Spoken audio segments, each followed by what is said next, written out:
अस्सलाम वालेकुम स्टूडेंट्स, कैसे हैं आप सब। उम्मीद है आप सब खैरियत से होंगे। आज का जो हमारा टॉपिक है वो है कराची की कहानी, कराची की ज़ुबानी। सबक है आपकी उर्दू के बुक का और इसकी पढ़ाई कुछ इस तरह से है कि मैं कराची शहर हूँ, मैं पाकिस्तान का सबसे बड़ा शहर हूँ।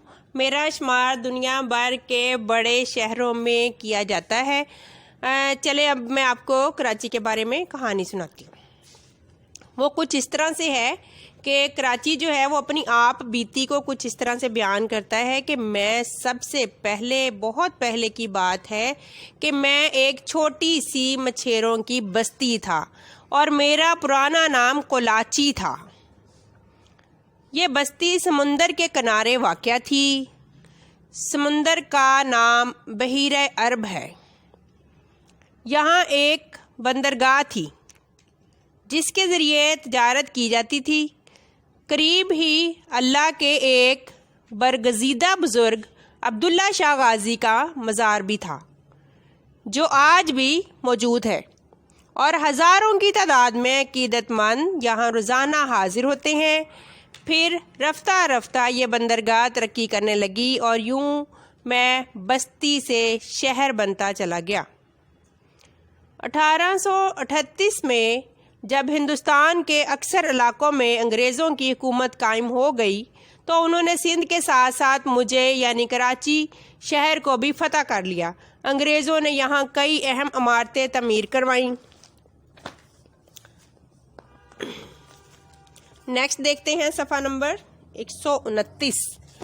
उस वक्त यहाँ बड़ी तादाद में हिंदू आबाद थे। मुसलमान भी कसीर तादाद में थे।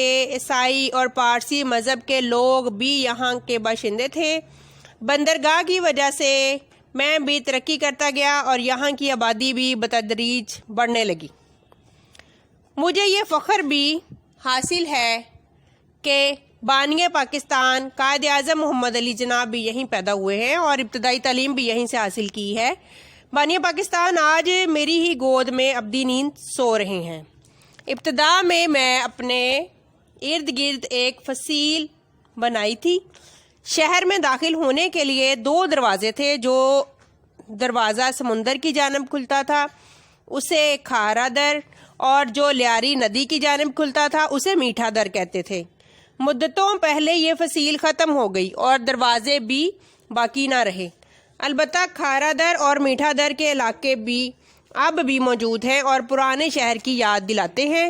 इन इलाकों की गलियां कदीम और बहुत तंग हैं। कायद आज़म का आबाई घर वज़ीर मेंशन खारा दर के इलाके में अब भी मौजूद है। अल्लाह हाफिज़। Take care of yourself.